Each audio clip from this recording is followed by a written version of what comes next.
wonderful Brian Mulligan!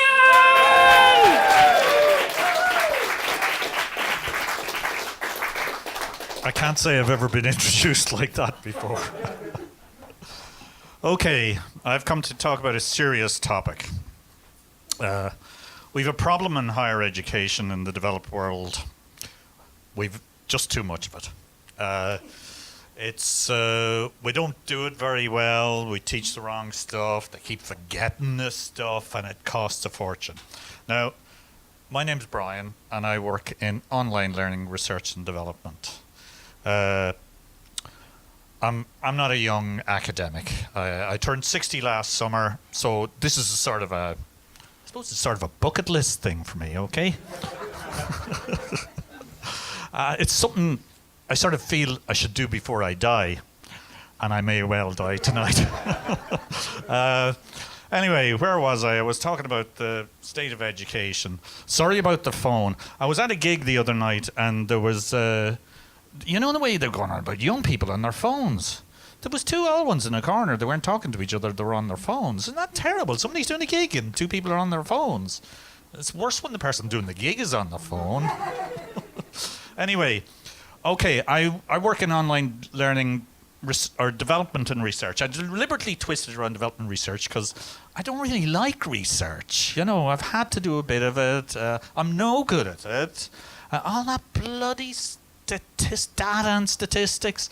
Actually, I'm here with a few maths lecturers. They don't even like statistics. So it's fine. Good research is a wonderful thing, and I'll read it when it's good. But I'll leave that to unpaid PhDs and underpaid postdocs, and hopefully they'll do something for me. Okay, sorry about this. As I say, I've turned 60 and I have a bit of the Alzheimer's disease, and anyway. Okay, so I'm not trained to do what I do at work, okay? I'm actually a civil engineer, but I'm not trained to teach. I'm all right at that. I'm not very good at it, okay?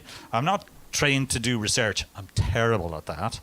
I'm not trained in computing. I'm okay at that. And I'm not trained in online learning, which is what I work at. So it's a strange reflection on higher education that they would let me do it at all, when education is based on the idea that you're supposed to have, be trained or get an education to do a job well.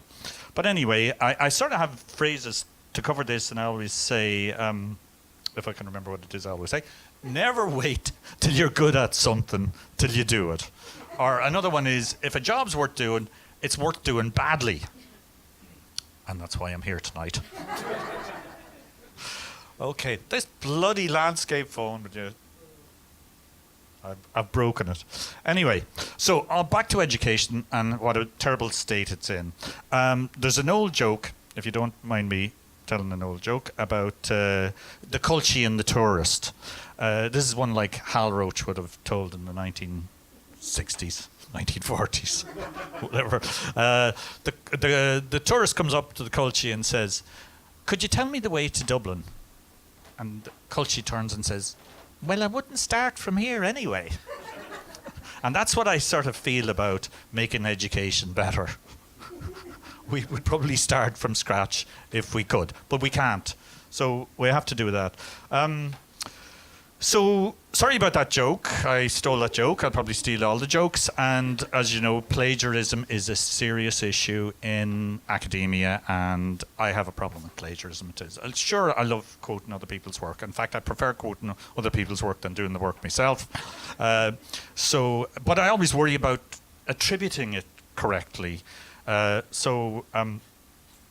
fact, I'm sort of worried tonight about, like, could I get in trouble for stealing jokes? So there might be somebody here from the Performing Rights Association, and so, you know, keep a watch out for it. It's not so much that I'm stealing jokes, it's just I'm not performing right. Okay, now I want to talk about a book. I stole that one as well. That's from the goodies from the 1960s.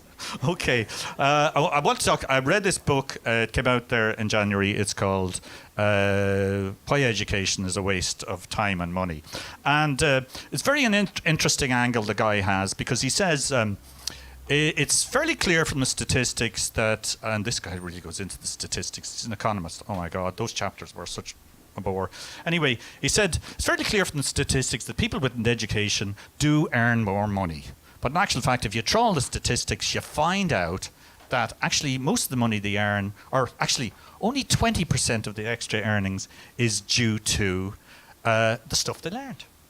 And the other part of it is due to a phenomenon called signaling, which means sending a signal to the employer that they have the right stuff to be an employee. Now, the concept of signaling is really interesting because it's where you're doing one thing to signal another. It's not intrinsically a value itself. And in a good example of this, I think it comes from biology, is where the term comes from, is the peacock's tail. You know this thing about the peacock has this wonderful tail that's absolutely useless, and the only thing it's for is for pulling peahens. Okay? It sort of says, look at how fit I am, all the energy that I can produce to produce this wonderful tail, okay, that's of no use, and the peahen sees this and says, that is some dude. Okay, so now there's examples in humans as well, like playing football. That's wasting energy, and it's really about pulling girls as well, you know. So nerds here, please make note of that, by the way. And the other thing is, wasting resources shows that that you are fit and able to generate wealth. So you could say jewelry or Apple products. Okay, right, I've been in Sligo a long time. I've been here since 1984 in IT Sligo, and it always reminds me of the old joke about the courting couple. There may be some young people here courting. That means doing a line. Isn't that the phrase you use nowadays? Or so it's for going out. I don't know, shifting. They're all. I'm going through the decades here, aren't I? I started in the 40s and I got to the 60s, the 70s. Okay, so they've been going out, and the lady says to the gentleman, "Do you think we should get married?" And he says, "At our age, who'd have us?" And that's me in IT Sligo. So I got bored. I got into online distance learning and got that. It was something to be doing. And I got lucky. It was really very successful. And we did very well in it. So I used to run a conference, and just for people sharing war stories in learning technologies, online learning. And I used to wonder why is nobody in the country copying us? And then I went around and found that they all wanted to do research presentations at the conferences. Nobody just wanted to tell a story about what they were doing. They were all collecting data and all that sort of thing. And then I realized that all the other colleges, what they were doing is they were putting research people in charge of actually getting some work done, which is like putting a research engineer in charge of a manufacturing plant.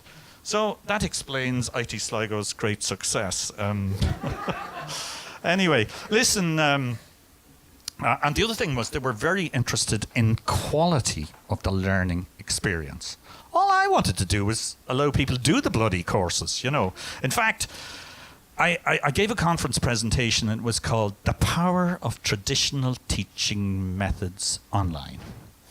And I was going to put, you know the way you put these cool subheadings under the presentation? I was going to call, "We've been teaching badly for years, why not teach badly online?"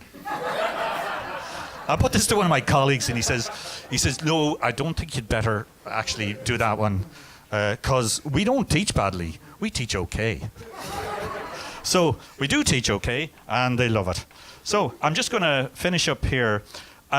Obviously, I'm not going to make huge changes to higher education, however it needs it, but I would like to suggest one small change, that we completely stop full-time higher education. That all the students should do the Leaving Cert, go out and get a job, and they can study online, because that's what I do, and it works. We know it's better. And it's a lot cheaper. Now, a lot of people say to me, "What about the social development of the person in college?" Now, my brother went into the civil service in those days in the early 1970s, and I said to him, "You're not as socially developed as me, because I went to university." Now, you see, you know what he said to me, don't you? He said, and I even said to my son, who did his Leaving Cert last year, I said, don't go to college. You know, go out and get a job. You can study whatever you need online. And he said to me, Dad, I hated school. This is the only education that's any fun, and you're going to deny it to me. So I know my progress is going to be hard. So I just have to be a bit philosophical and realize all I'm doing is passing the time until I'm dead. And just it should be done as pleasantly as possible. And little improvements that always give you a bit of a buzz. So I'd like to finish off with a prayer. Okay. God, okay, you can put your hands together if you want. God, grant me wine to accept the things I cannot change, coffee to change the things I can, and the wisdom to know the difference. Thank you very much.